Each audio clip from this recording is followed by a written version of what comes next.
يا معالي رئيس الجمهورية، يا محترم، يا فخامة الرئيس السيسي، انت وحكومتك الموقرة. اولا، موضوع العروبة واللاجئين ده تبلوه وتحطوه في تيبة قلبكم مبدئيا كده. بص يا باشا، انا اجيبها لك على بلاطة. انت لو انت فضلت واخد لي بالك من العروبة واللاجئين وناسي الشعب المصري اللي هو احنا، صدقني احنا هنقف نتفرج. ما تقوليش بقى اصل مش عارف، اصل خلاص احنا تعبنا من كتر الكلام معاك. احنا تعبنا من كتر المهاتية. يا جماعة اللاجئين بيسببوا فتن وزفت وطين وجطران. يا جماعة لازم تاخدوا بالكم. يا جماعة الوضع مش حلو.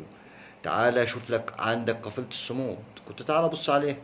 تعالى بص كده على التعليقات. بس انت رئيس جمهورية وحكومة، مش هتقعد بقى تدور على الفيسبوك والتيك توك والكلام ده. الحكومة انا عندي ملايين الحياة المستندات اللي انا واخدتها من التعليقات والحاجات دي. مفيش بني ادم ما بيتكلمش معايا الا وانا واخد كل حاجة سكرينات وفيديوهات. فانا معلش يعني، مش ذنبي يا باشا ان هو خرب بلده. تشيلني انا حمله ليه؟ طيب بلاش دي.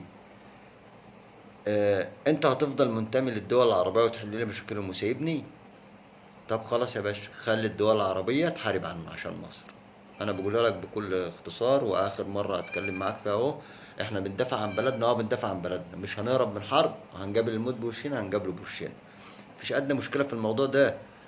دي ربنا بس وحده هو اللي يقدر عليه. غير كده يا باشا احنا ما بنخافش من حاجة. بس عشان خاطر ان انت تفرط في حقوقي انا عشان خاطر العرب، خلوهم ينفعوك يا باشا، خلوهم يجي يدافعوا عنها. وانا بقولها لك يا عم، وانا اقول لك انا قادر اقول لك اعمل ايه.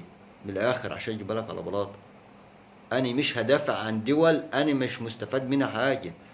وحتى الارض اللي انا عليها، لو المسؤول عنها ما نفعنيش، تروح في داهيه يا باشا. انا بكلمك بكل ثقه بقى. سيبك من كلمه الشعارات والكلام العبيط لهبل، وبتوع الشعارات بتوع الاخوان، وبتوع الشعارات بتوع الوطنيه على الفاضي، وتطبيل على الفاضي. لا، انا مش عايزين بقى شغل التطبيل ده، احنا عايزين شغل على ارض الواقع. نشوفه على ارض الواقع. غير كده يا باشا ما تطلبش مننا عشان تبقى في الصوره. وانا بقول لك وصدقني اللي انا بقوله، والله بعد 10 سنين لما العرب ضحكوا عليكم، انا بعد 10 سنين كلامي طلع حقيقه اهوت وشفتوه النهارده بعينيكم. تمام. واللي انا بقوله لك برضه ده هتندم. وطالما انا قلت لو